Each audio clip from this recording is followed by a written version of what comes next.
ভালো হয়ে যাও মাসুদ, তুমি কি কোনোদিনও ভালো হবে না। প্রিয় বন্ধুরা, দীপ্ত টিভির একটি টক শো দেখছিলাম। সেখানে আলোচক হিসেবে উপস্থিত ছিলেন বাংলাদেশের তরুণ রাজনীতিবিদ জনাব জুনায়েদ সাকি এবং বাংলাদেশের একজন সাংবাদিক, টক শোতে যিনি নিয়মিত অংশগ্রহণ করেন, তার নিজস্ব একটি চ্যানেলও আছে, সেই মাসুদ কামাল সাহেব। তো তাদের কথা শুনছিলাম। বিশেষ করে মাসুদ কামালের কিছু কথা আমাকে আহত করেছে, সে নিয়ে এই দুটি কথা বলবো। আমরা সবাই জানি গত 28 ফেব্রুয়ারি 2025 বাংলাদেশের বৈষম্য বিরোধী ছাত্র আন্দোলন এবং জাতীয় নাগরিক কমিটি এবং অন্যান্য দলের সমন্বয়ে জাতীয় নাগরিক পার্টি হিসেবে আত্মপ্রকাশ করে, রাজনৈতিক দল হিসেবে। তো সেই নিয়ে মাসুদ কামালের কিছু উন্নাসিকতা, কিছু অবজ্ঞা, অবহেলা এবং এই নতুন দলকে একটা তাচ্ছিল্য করার একটা মানসিকতা দেখলাম, সেটা নিয়ে কিছু কথা বলবো। উনি দেখুন, আগে প্রথমে দেখুন উনি কিভাবে নাগরিক কমিটিকে উপহাস করছেন। দেখুন, এই দলের কোন রাজনৈতিক আদর্শ কেউ জানে না, ওরা নিজেরাও জানে না।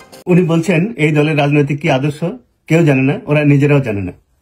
তো কেউ জানে কি না জানে সেটা আপনি কিভাবে জানেন? আর ওরা নিজেরা জানে কি না জানে সেটা কি আপনার সাথে আলাপ করেছে যে আমরা আমাদের রাজনৈতিক দল সম্পর্কে, আমাদের রাজনৈতিক উদ্দেশ্য সম্পর্কে কিছু জানি না? এটা আপনার কাছে বলেছে? আপনাকে জিজ্ঞেস করে এটা করবে? তারা কি যখন বৈষম্য বিরোধী আন্দোলন করে এবং যে আন্দোলনটি সরকার পতন আন্দোলনের টার্ন নেয়, তখন কি আপনি জানতে পেরেছিলেন যেটা এরকম হবে, অথবা আপনার সাথে আলাপ করেছিল? এটা বোকার মতো কথা বলেন কেন? আপনি একজন সাংবাদিক সুলভ নিরপেক্ষতা বজায় রেখে কথা বলবেন। আপনাকে তো চরম বোকা অথবা চরম দালাল মনে হচ্ছে। আপনার এই কথা শুনে যদি কেউ আপনাকে দালাল বলে, আপনি কি কিছু বলতে পারবেন তার প্রত্যুত্তরে? 1789 সালে ফ্রান্সের বিপ্লব যে হয়, সেখানে যে রিপাবলিক হবে এ কথা কি কেউ তখন আগে থেকে জেনেছিল? আগে থেকে কোনো পরিকল্পনা ছিল? নাকি বাস্তিল দুর্গ পতনের পরে ফরাসি জনতা যখন সেই দুর্গের তোরণে আরোহণ করে সব প্রতিমূর্তি ভেঙে ফেলে, ফরাসি আভিজাত্যের প্রতীকগুলিকে ভেঙে ফেলে, তারপরে না রিপাবলিক ঘোষণা করে? এগুলি কি আগে থেকে কোনোদিন নির্ধারিত হয়? আপনি বোকা, চরম বোকার স্বর্গে বসবাস করছেন অথবা চরম দালালি করছেন। চলুন শোনা যাক কাণ্ডজ্ঞানহীন মাসুদ কামাল আর কি বলে। বললো না ভাই, সেকেন্ড রিপাবলিকটা কি তুমি বুঝো? রিপাবলিক না বুঝলে তারা রিপাবলিক কথা বলতে পারে? এখন যেটা বাস্তবতা, হয়তো দুদিন পরে সেটা থাকবে না, এটাই স্বাভাবিক নিয়ম। তো এগুলির সাথে জনগণ আগে পরিচিত হয় না। এই যে গ্রামীণ ফোনের এখন এত ব্যবহার, মোবাইল ফোন ব্যবহার করেন, আজ থেকে 40 বছর আগে কি সেটাকে কল্পনা করতে পেরেছিল যে এইরকম একটা বিপ্লব ঘটে যাবে, একটা রেভলিউশন ঘটে যাবে? এই যে ভিডিও ক্যামেরাতে আমরা কথা বলছি, এগুলি কি 50 বছর আগে কেউ জানতে পেরেছিল? মানুষ চাঁদে যাবে, মানুষ রকেটে উঠবে, এগুলি কি আগে থেকে কেউ নির্ধারণ করা ছিল? নাকি এগুলি বিপ্লবের মাধ্যমে, পরিবর্তনের মাধ্যমে, গবেষণার মাধ্যমে, প্রচেষ্টার মাধ্যমে এগুলি সাধিত হয়? এগুলি তো সাধারণ কথা। পাবলিক যারা জনসাধারণ, তারা তো কোনো কিছু নির্ধারণ করে না।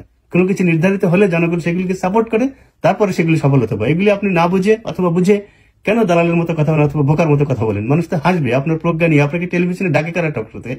আপনার মতো একজন অযোগ্য অপদার্থ লোককে। ইনকিলাব জিন্দাবাদের মধ্যে কি এমন আছে যা নাকি আমাদের আগে কখনো ছিল না? জয় বাংলা স্লোগানটি কি আগে ছিল নাকি বঙ্গবন্ধু শেখ মুজিবুর রহমান এটা চালু করেছিলেন, তারপরে এটা জনপ্রিয়তা পেয়েছে? তো ইনকিলাব শুনলে আপনার গা এত জ্বালা করে কেন?